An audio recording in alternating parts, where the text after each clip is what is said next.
You're listening to The Money Hour with your host, Tina Mitchell, and co-host, Keelan Harvey on Alternative Talk AM 1150.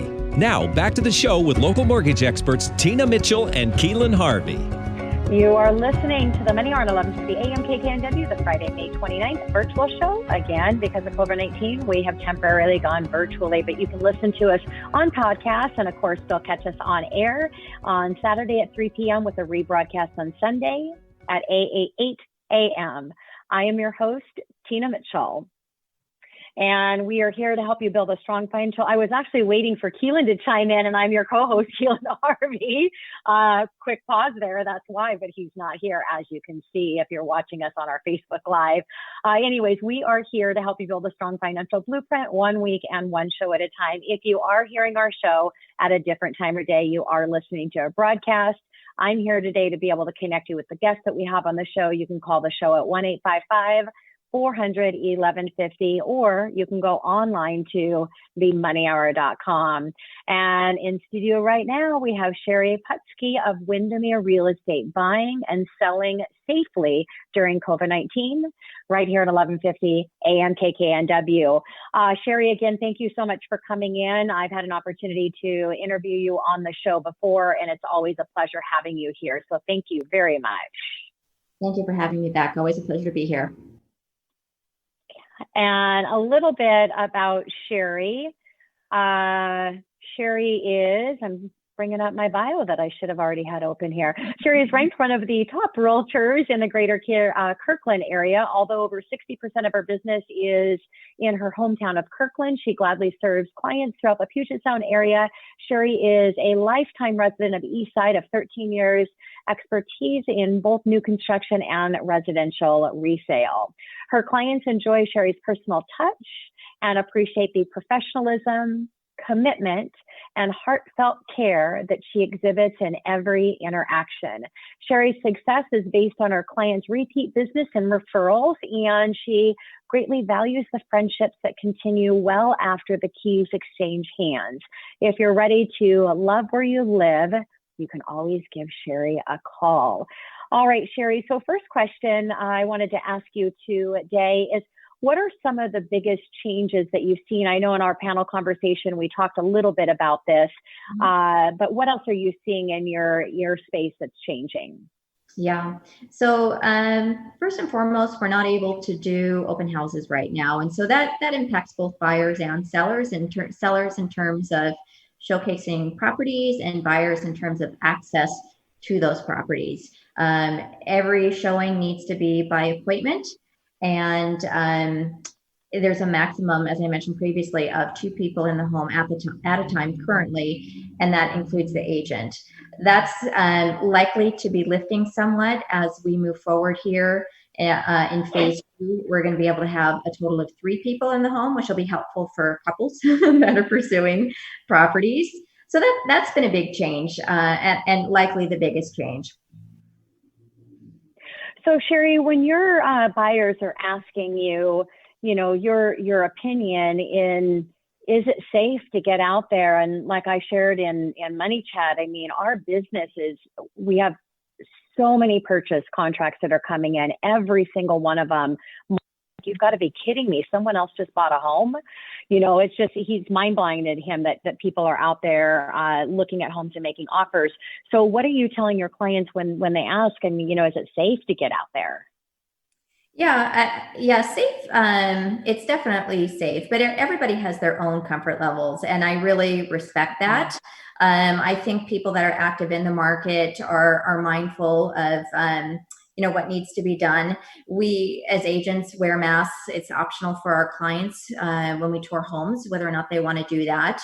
And then again, sellers are oftentimes vacating the property when they have their house on the market, especially in this fast-paced market. They're staying in a hotel, so they are not re-exposed to all of the people and coming and going as they're viewing their homes, and taking extra measures with regards to cleaning. So Clorox wipes and hand sanitizers are usually at the door. A lot of agents are putting together kits with masks and gloves. And again, everybody has their own comfort level, but there's certainly ways to view homes safely. So when you have a seller that comes to you and really needs to sell right now, or they really want to sell in this market, and I know you said a lot of them are vacating homes, which is would seem to me that would be the safest if there would be any concerns. Are there any other safety tips that you're sharing with your sellers that want to sell now and not wait till we get back to a new normal? Yeah, well, there is a lot of benefits to selling now. As you mentioned previously, inventory is extremely low, and there's a lot of buyers out there. You're pre-qualifying these people, and they're out looking for homes, and there are definitely more homes than there are sellers. And so it's a great time to be a seller for that reason. And then, of course, you throw in incredibly historic low interest rates on top of that, and there's some great opportunities out there for buyers as well. But in addition to vacating the home, really just making sure that your preparation is on point. And so in many cases, the seller is pre-inspecting the home and making that report available to buyers. And what that does is, if you have an offer review period, it lessens the likelihood of having an inspection contingency on the home from the buyers, and then also minimizes the number of home inspectors in the home. So if there's five parties that have interest in the home, the seller has not pre-inspected, and these buyers want to move forward. If there's a review date, in many cases, they're going to try and get their own pre-inspection to strengthen the terms of their offer. And so having 5 inspectors in the home versus 1 inspector in the home is, it's just a safer way to go. And then just making sure that if you have an opportunity as a seller to pre-inspect, that you're addressing items that are going to be of concern to a buyer, and basically bringing your home to market in as ready of a state as possible. Home staging, really great photography is also important. And a lot of people are doing Matterport so that they can essentially do a virtual or a walkthrough tour before they ever see your home. So they have a pretty good sense if the home is going to be a good fit for them before they enter the home. So they're not coming and exposing themselves or the seller unnecessarily.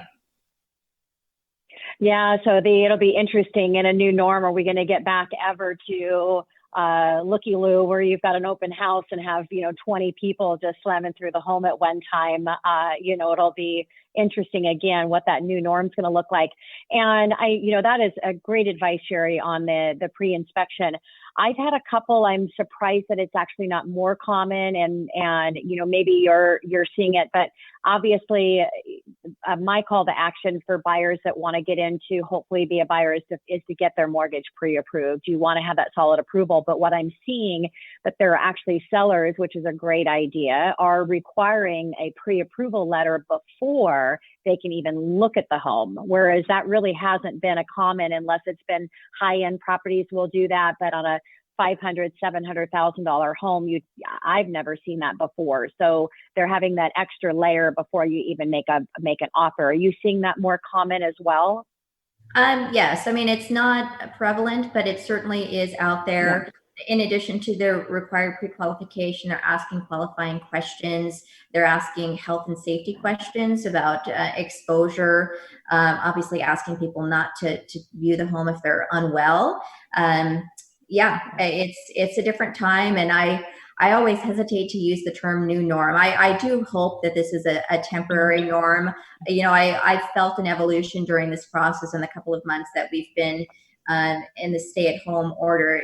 People, I think, are feeling more and more comfortable as time goes on, getting out, and traffic has picked up over time on the roads, but at the same time, everybody still needs to be safe. So it's finding that balance, I think. Yeah.